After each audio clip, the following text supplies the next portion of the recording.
Bueno, me maravilla cómo el Señor es consistente, ¿no?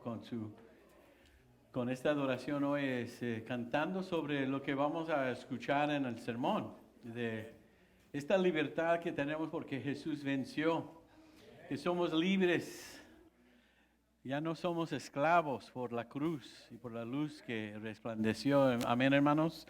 La verdad es que le doy muchas gracias al Señor por lo que ha hecho, lo que está haciendo y lo que va a hacer.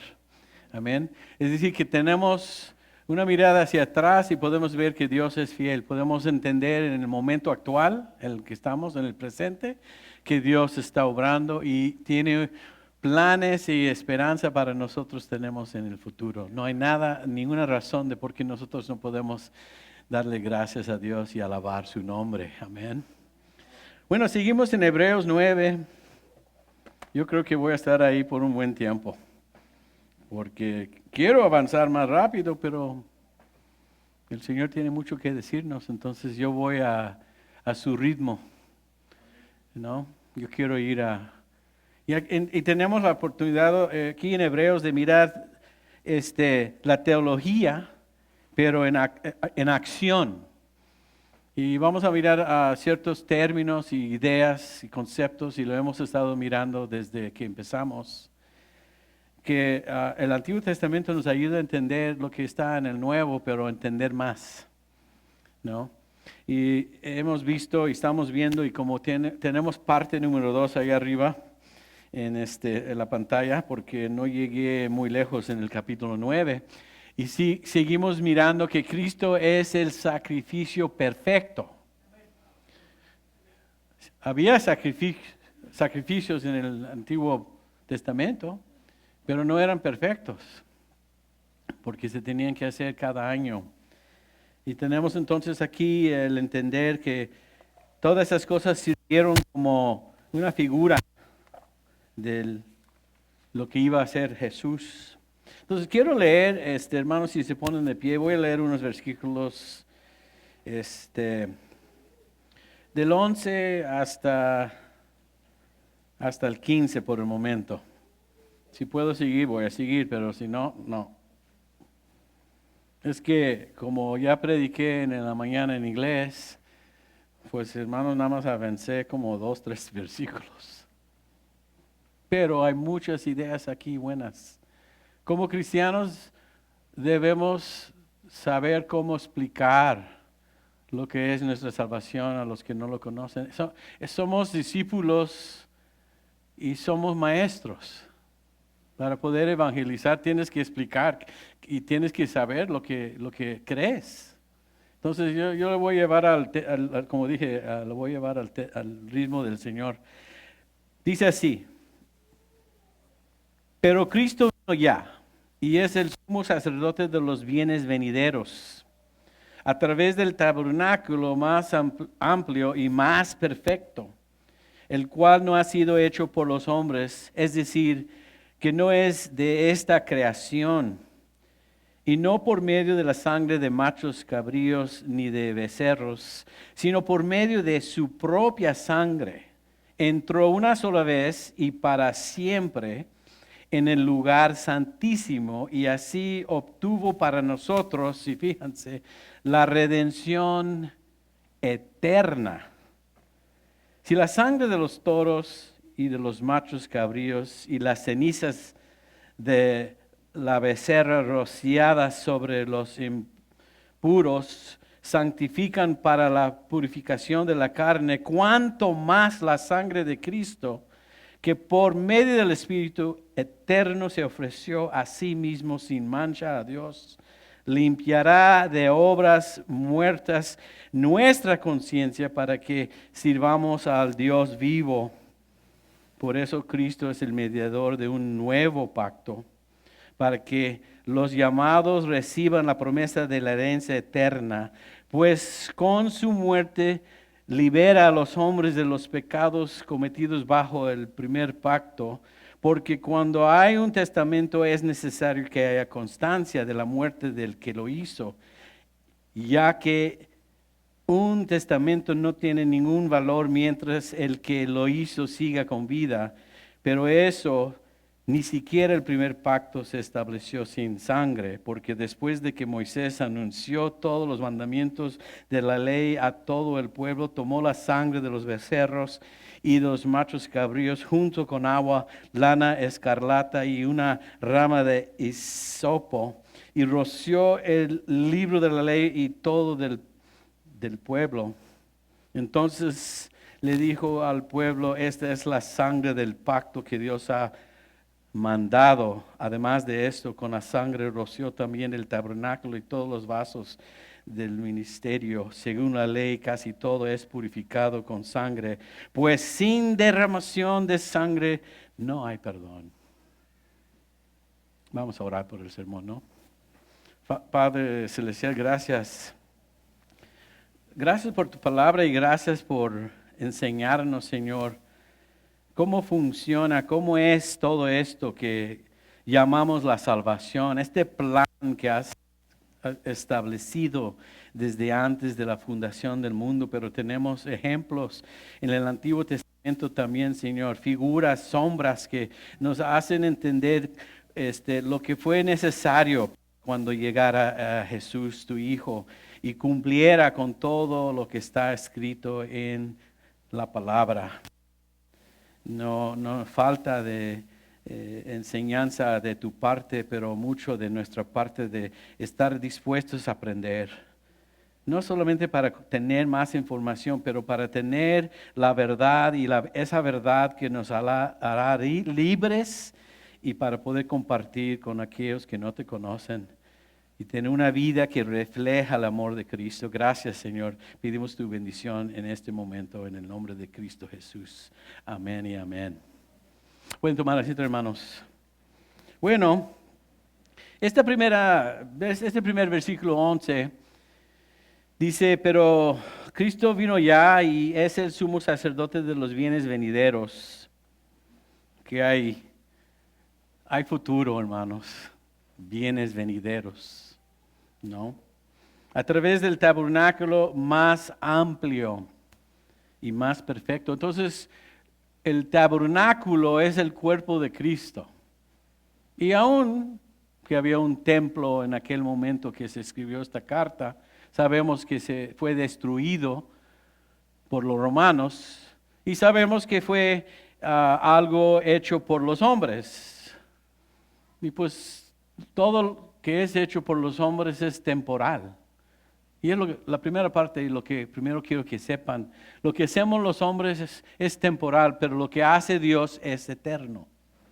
Y Él ahorita en este momento está en el trono de la gracia, en el lugar santísimo, usando el ejemplo del Antiguo Testamento. Él está ahorita en ese momento sentado a la diestra de Dios, intercediendo por nosotros. Y Él es un sacerdote perfecto y aún su sacrificio es perfecto y el tabernáculo en el cielo es perfecto, porque es eterno. Y nosotros podemos ver el reflejo de lo que es eterno aquí en la tierra, y de eso se refiere el versículo 11, ¿no? Obviamente, ese lugar donde está Jesús es más grande que cualquier cosa que las manos humanas pudieran construir. Ese es el punto, hermanos. Jesús es superior en todo de lo que se puede hacer en esta tierra y lo que se estableció en el pacto antiguo.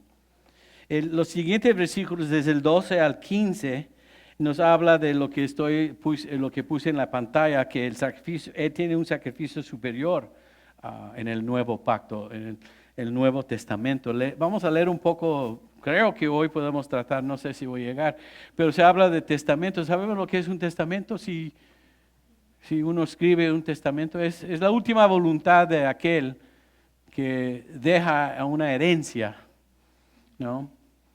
Ese testamento, pacto, puede ser otra palabra que se puede intercambiar ahí, voluntad. Bueno, la voluntad de Dios en Cristo. El pacto en Cristo es superior que el antiguo y el antiguo es inferior porque Jesús es, como he estado diciendo, mejor. Es decir, acércate a Jesús. Pégate a Jesús y no lo sueltes. Síguele a Jesús. Ahí se resuelve todo, porque Él es suficiente y su sacrificio fue suficiente, aprobado y aceptado por el Padre, y por eso somos justificados, porque el Padre lo aceptó, lo aprobó cuando lo resucitó. Y aún no solamente lo resucitó, ascendió y tomó su lugar en el trono a la diestra de su Padre. Todo está hecho, hermanos. Consumado es. Todo está pagado por completo. Lo único que falta es que vengan aquellos que todavía no han aceptado la salvación. Nosotros que lo hemos aceptado, nosotros que somos sus hijos, que somos creyentes, ya tenemos otro plan de vida, ¿no? El Señor tiene un propósito para nosotros en lo individual, en lo personal, pero más importante como iglesia tiene un propósito, un plan para nosotros. ¿Y es qué? Es compartir el Evangelio, discipular, hacer discípulos en todo el mundo. Bueno, dice el 12, por medio de la sangre de machos cabríos y no por medio de la sangre de machos cabríos ni de becerros, sino por medio de su propia sangre, entró una sola vez y para siempre en el lugar santísimo, y así obtuvo para nosotros la redención eterna. Fíjense, hermanos, lo que tenía que hacer en el Antiguo Testamento los sacerdotes y el sumo sacerdote es que tenía que hacer un sacrificio afuera del velo, afuera del lugar santísimo, en el altar que estaba afuera. Después la sangre que iba a expiar, iba a ser llevada dentro del lugar santísimo, ahí en el lugar donde lo podía rociar ahí, y Dios lo aceptaría una vez al año. Pero nos está diciendo que Jesús entró una sola vez, no tiene que hacerlo y repetirlo año tras año. Una sola vez Jesús ha muerto para nuestros pecados. ¿Y dónde se fue? Se fue al lugar santísimo. Dice que entró una sola vez. ¿Recuerdan, hermanos, y si pueden ver en Mateo, voy a ver aquí porque lo tengo aquí, Mateo 27 y versículos del 50 al 52. Quiero leer esta parte porque tiene todo que ver con lo que se está mencionando aquí, que Él entró una sola vez y para siempre en el lugar santísimo. Y así obtuvo para nosotros la redención eterna. Voy a dedicar un poco de tiempo aquí.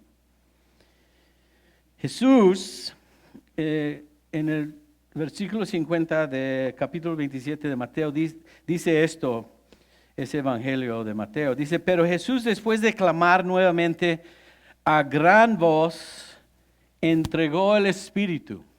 Entonces, ¿qué quiere decir que entregó el Espíritu? Pues se murió. Ahí es donde muere. El momento que muere, algo sucede. Dice que el 51, en ese momento preciso, el velo del templo se rasgó en dos. Y fíjate que no sé por qué el Espíritu Santo motivó a Mateo a escribir tanto detalle, pero dice, de arriba para abajo, la tierra tembló, las rocas se partieron, los sepulcros se abrieron y muchos cuerpos de santos que ya habían muerto volvieron a vivir. Después de la resurrección de Jesús, estos salieron de sus sepulcros y fueron a la ciudad, a la santa ciudad, donde se aparecieron a muchos. Wow. Ese momento, ese evento, algo sucedió. Y si no fuera por el templo, si no fuera por el tabernáculo, no pudiéramos entender nada. Es interesante, ¿no, hermanos? Que estaba yo leyendo que el velo estaba de 3.5 pulgadas de grueso. Y una cortina, lo que era. Las cortinas hoy día están así de gruesos, ¿no? Este era de 3.5 pulgadas. Se colgaba. No tenía una base en el piso. ¿Cómo es que se pudo, se rasgó desde arriba para abajo? Estaba colgada. Para alcanzar donde se colgaba tenían que usar una escalera para llegar hasta allá, ¿no? Entonces la idea es esta, que había este temblor, pero eso no fue lo que lo rasgó. Lo que pasa aquí es que vemos la mano de Dios, invisible aparentemente, la misma mano de Dios alcanzó y Él mismo es el que lo rasgó. Desde arriba para abajo, mostrándonos la dirección. ¿Y qué hizo? Rasgar, se puede decir, el velo. ¿Qué hizo? Abrió el camino a Dios una vez para todos. Porque recuerda que nada más podía entrar el sumo sacerdote del antiguo pacto una vez al año, y si no entrara con esa sangre, con ese sacrificio de un cordero sin mancha, no podía entrar, o más bien no salía, y no fue aceptado el perdón de los pecados de todo el pueblo. Dios mismo es el que rasgó ese velo y nos da a entender que nosotros ya no, que no existe una barrera, pero que para siempre existe acceso a la presencia de Dios a través de la obra de Cristo en la cruz. Tenemos acceso para siempre al trono de la gracia. Y vimos en Hebreos 4 que podemos entrar al trono de la gracia con confianza, como un hijo entra a la oficina de su padre. No importa que esté haciendo negocios negociando con empresarios, ¿no? Cualquier hijo puede entrar a la presencia de su padre cuando quiere. Nosotros tenemos entonces ese mismo privilegio como sus hijos, y el Señor mismo nos está enseñando que cuando Jesús entró, se rasgó el velo una vez para toda la eternidad. Tenemos abierto, hermanos, el camino a Dios. ¿Estamos aprovechando de ese beneficio, de esa bendición, hermanos? Porque hoy día, en los momentos que estamos viviendo, son muy especiales. Y espera que nos acercamos a noviembre. Lo que se va a soltar en este país bien dividido. La iglesia tiene que ser luz en frente del mundo. Porque nuestra esperanza no es ni Biden ni Trump. No, nuestra esperanza es Cristo Jesús. Hay muchos argumentos de quién es mejor y diferentes ideas políticas de que inmigración, que no hay inmigración, que economía y que no economía, que todas estas cosas, ¿no? Aborto, no aborto, híjole, divididos totalmente, ¿no? Pero ¿sabes lo que tenemos? Tenemos esa verdad que cantamos hoy. Porque conocerás la verdad y la verdad te hará, ¿qué? Libre para entender lo correcto y lo que es incorrecto. En la iglesia, los cristianos debemos saber cómo vivir en un mundo corrupto y de tinieblas, ser luz para el Señor. Esa es nuestra gran oportunidad, pero grande, ¿no? Tenemos acceso, ¿verdad?, al Señor. Él ya abrió el camino. Está interesante ese versículo. Si quieren verlo otra vez, el 12 dice que Él entró, la mitad entró solo una vez para siempre en el lugar santísimo. Entonces ya vimos algo. Pero ¿qué hizo y qué obtuvo para nosotros? Dice, redención eterna. ¿Qué significa redención?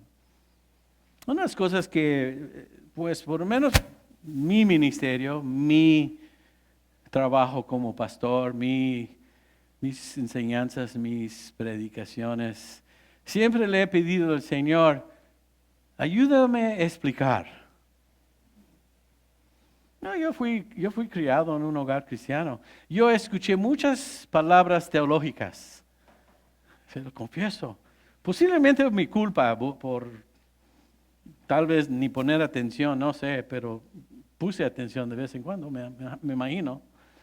No sé, mi ignorancia, ¿no?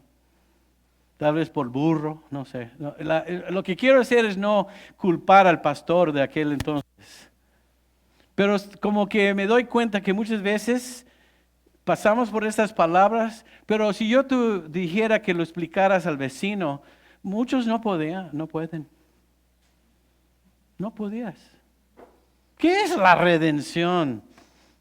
Aquí, que nos habla aquí, ahí está, redención eterna. Pues sabemos que algo eterno es para siempre. Y tiene el contexto del Antiguo Testamento que estos sacrificios no eran para siempre, eran para cada año. Se repiten, porque no eran perfectos. Pero la de Cristo sí. Redención eterna.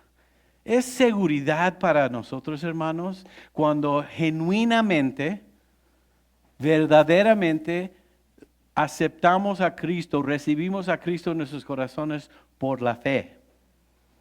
Cuando es por la fe verdadera y genuinamente y sinceramente, decimos a Jesús, sí acepto lo que hiciste por mí en la cruz.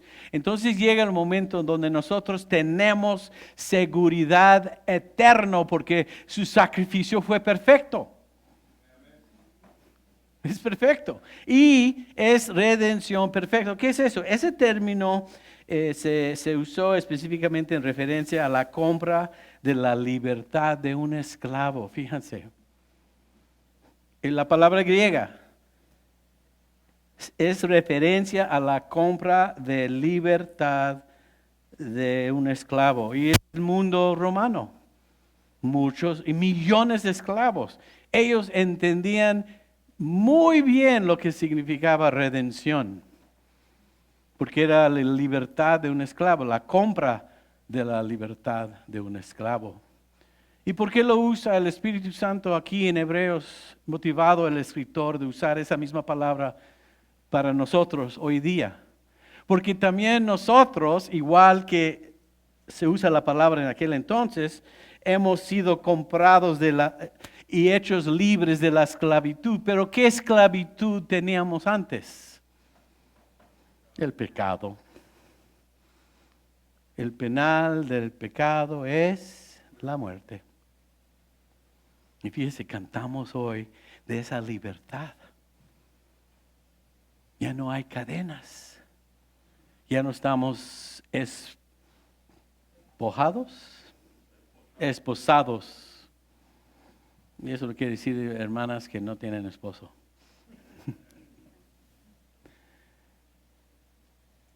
Se rompieron las cadenas de la muerte cuando Jesús venció la muerte y resucitó.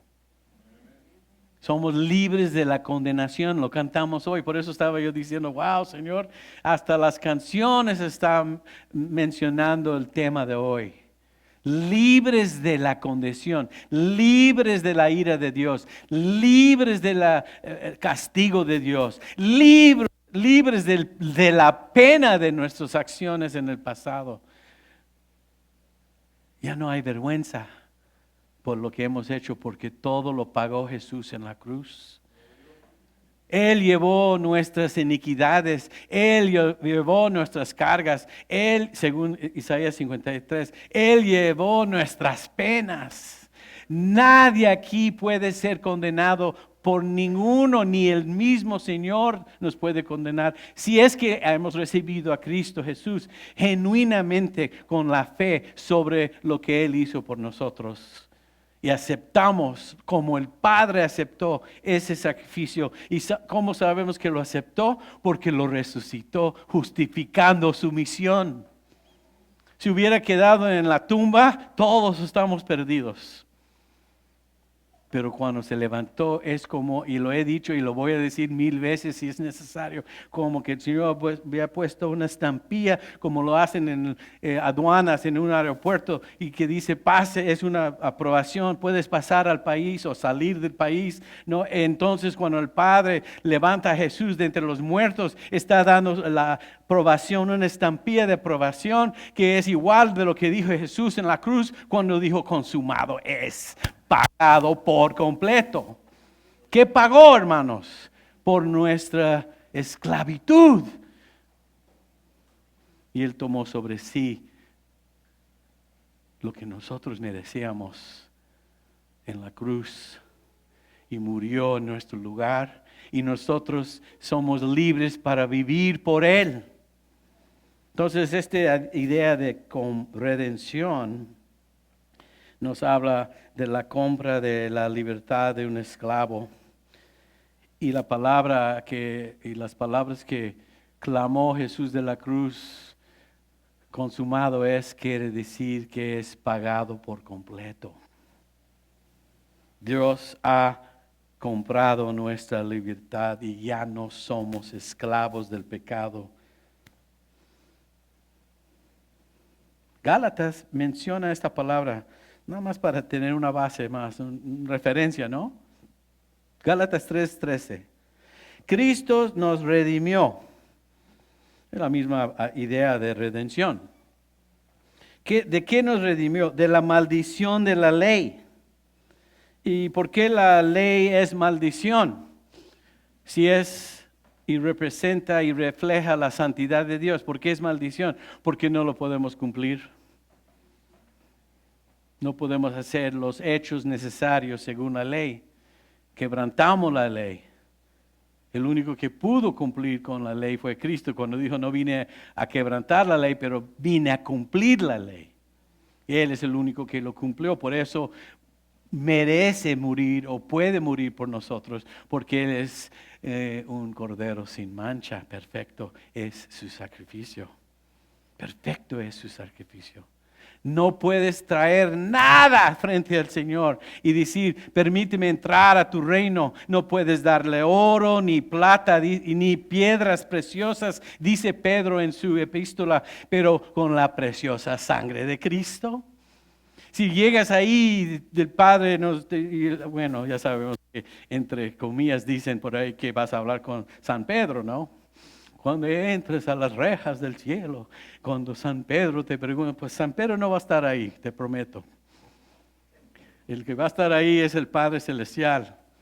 Y va a estar ahí como el que va a vigilar, como aduanas, ¿no? Y va a decir, ¿por qué te debo entrar? ¿Por qué puedo permitirte? No puedes comprar tu salvación, no lo mereces. No es a través de ningún mérito propio.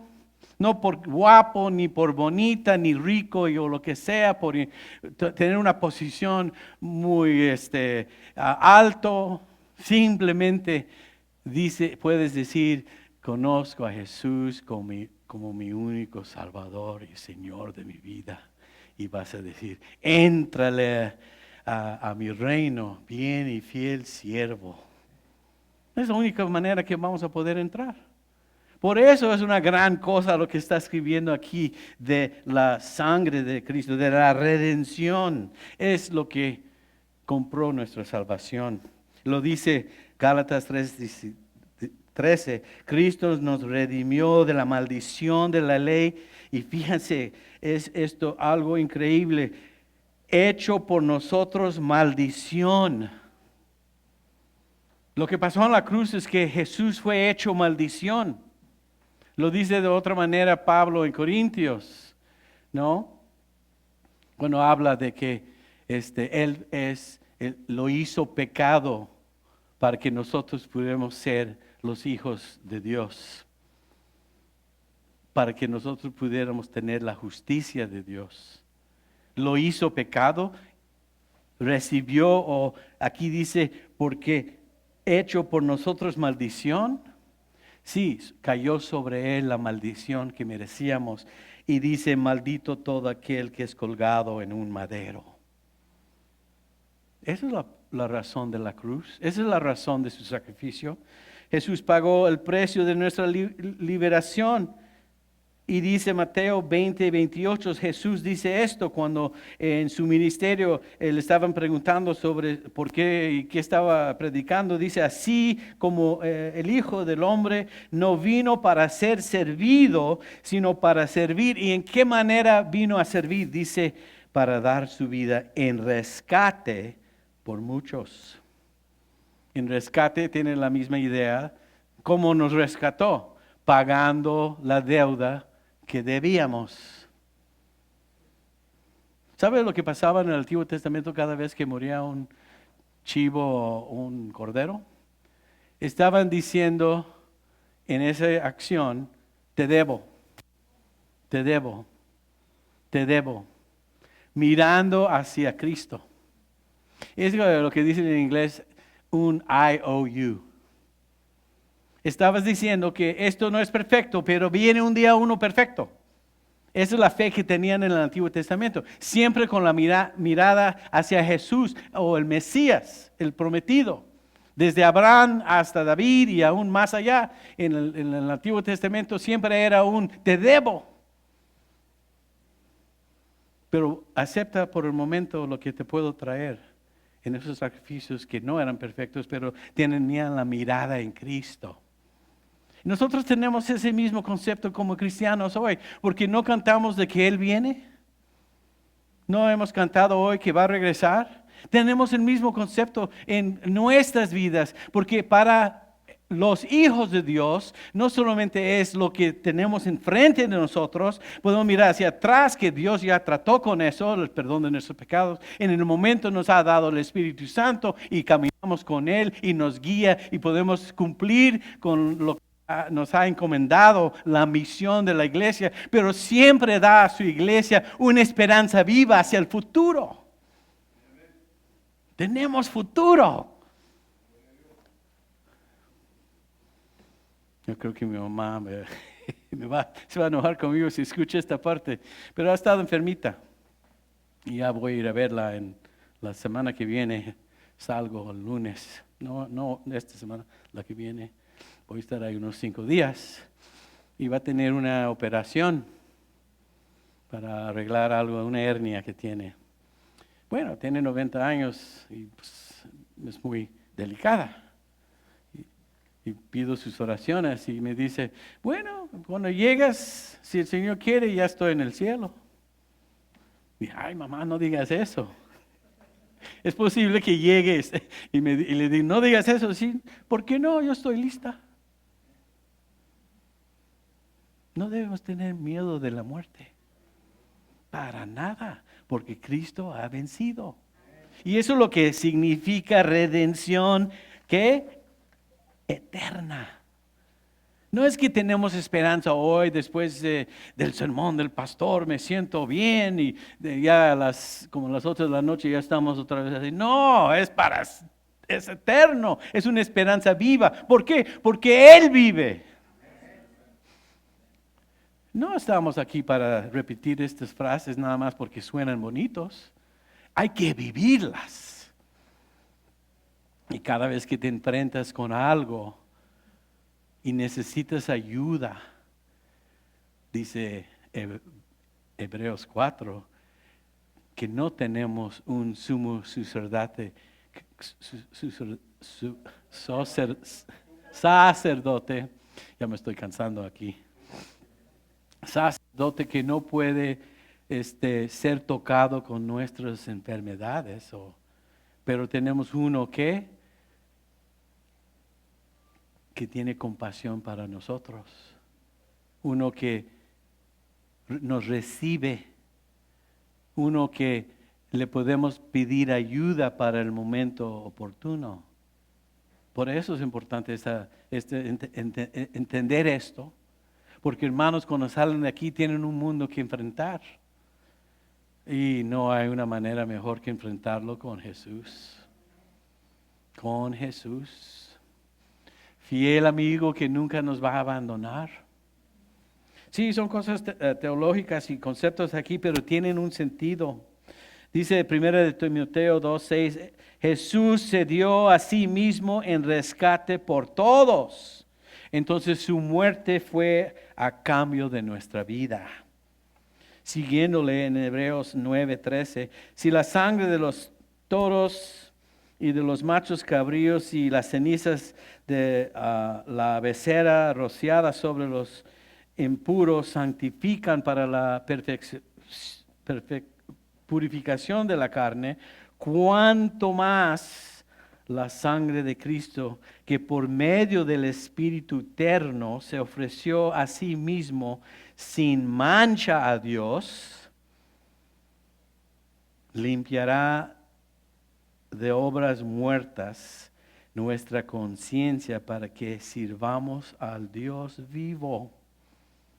Fíjense que el Señor ya trató con el problema de nuestra conciencia, que antes de conocerlo es culpable. Y lo sabemos. Y no lo puedes borrar. ¿Por qué creen que alguien se puede ser adicto al alcohol o a las drogas o a la fama o a, no sé, el dinero o el poder? ¿Por qué uno puede llevarse tan lejos y ser esclavo de esas cosas? Porque está tratando de encontrar el vacío que existe sin Dios.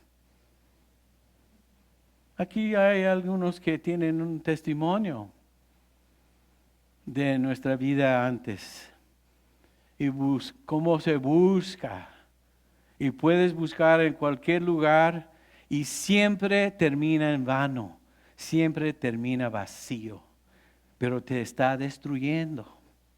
Solamente Jesús es el que puede y que se ofreció para limpiar obras muertas de nuestra conciencia. Es una cosa hacerlo, es otra cosa que no lo puedes quitar y vives con culpa. El cristiano nunca debe defenderse, explicarse. Es que, no. Cristo lo ha borrado. Somos nuevas criaturas. El pasado, ¿qué? Quedó atrás. Qué bonito es el Evangelio, hermanos. Podemos salir aquí, podemos cantar como lo hemos hecho y lo vamos a hacer en un momento. No sé qué tiempo tengo, unos 10 minutos más, tal vez menos, ¿ok? Porque esto es sumamente bueno para nosotros. ¿Para qué nos limpia de nuestras de obras muertas en nuestras conciencias? ¿Para qué dice la última parte ahí, hermanos? Para que sirvamos al Dios vivo. El creyente que es limpio de corazón, de conciencia, puede vivir para servir a Jesús, al Señor vivo. Así lo dice. Por eso, versículo 15, Cristo es mediador de un nuevo pacto para que los llamados reciban la promesa de la herencia eterna, pues con su muerte libera a los hombres de los pecados cometidos bajo el primer pacto. Jesús pagó el rescate, más bien, es lo que nos está diciendo, hermanos. Entonces, hermanos, entendemos quiénes somos. ¿Podemos explicarlo a alguien si nos pregunta qué es ser redimido? ¿Qué es la redención eterna? ¿Cuál es nuestra esperanza? Debemos poder explicarlo. Porque hay un mundo afuera que necesita al Señor mucho, porque están cargando culpa, están cargando pecados, están cargando sobre sí, sobre sus hombros años y años y años. Todo lo que el Señor no quiere para ellos. Tenemos aquel que es superior. No hay nadie como Él. Es lo que significa santo. Cuando leemos por ejemplo, los Salmos y dicen, o en Apocalipsis, santo, santo, santo, hablando de Cristo, simplemente está hablando de que el Señor es único y separado de todo. Que no hay nadie como Él. Es el Dios que servimos. Amén. Entonces, ¿qué debemos hacer, hermanos? Entender lo que ha hecho por nosotros y vivir libres. ¿Para qué? Para servirlo. Busca en su corazón donde el Señor quiere que lo sirvas. Cada uno de nosotros nos hizo con un plan y propósito. Y si no lo estás viviendo a un nivel muy bajo como cristiano o cristiana. Busca lo que el Señor quiere para ti. El pastor no debe decirte. Nunca. Nadie me dijo ser pastor. Fue bien claro su llamado.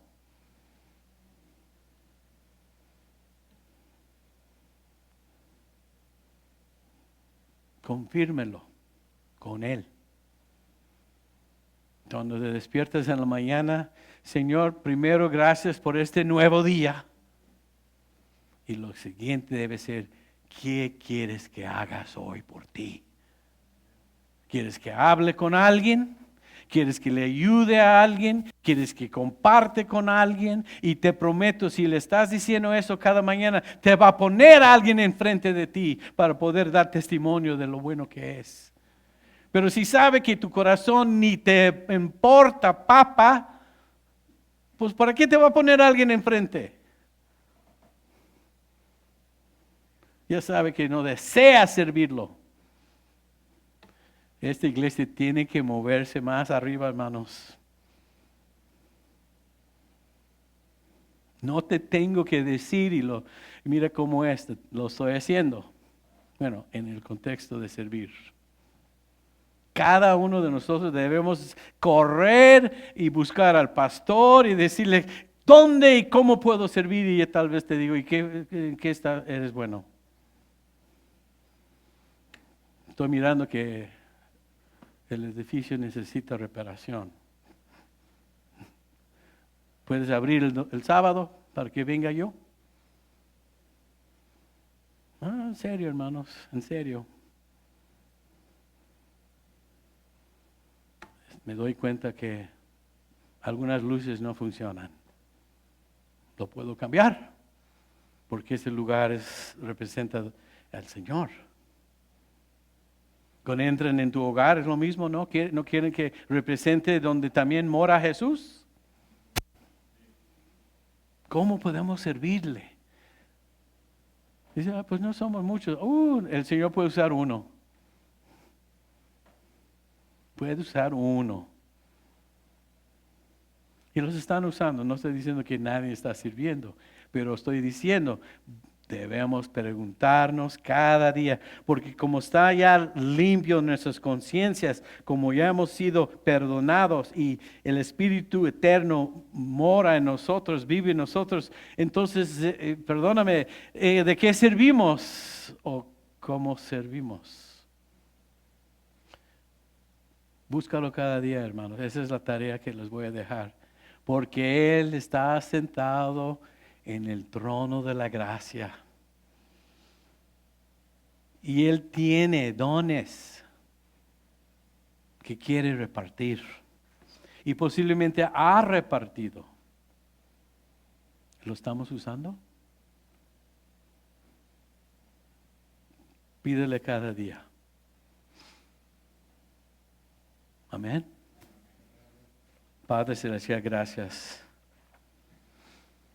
Sabemos que esos miles de años en el Antiguo Testamento, en el pacto antiguo, en todas esas ceremonias y esos ritos y sacrificios y movimiento y todo es una sombra, un ejemplo, el cual nos muestra quién es Jesús y a qué vino a ser.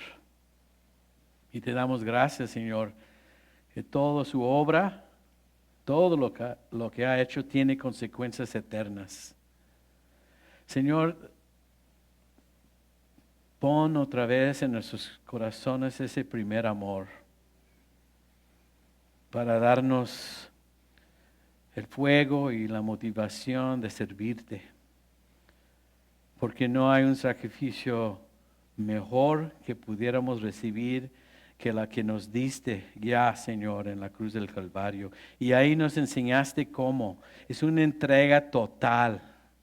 Es un compromiso contigo y nadie más.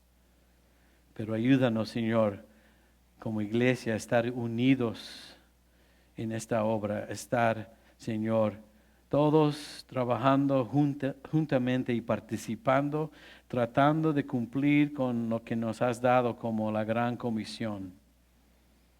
Gracias, Señor, por el privilegio de servirte. Gracias por la cruz del Calvario. Gracias, Señor, por el amor que permitió que Jesús subiera a esa cruz. Y lo hubiera hecho sin los clavos. Lo hubiera hecho y lo hizo voluntariamente. Y así debe ser con nosotros, que lo hagamos voluntariamente de libre albedrío y con gozo. Gracias, Señor. Pedimos todo esto en el nombre de tu Hijo amado. Amén.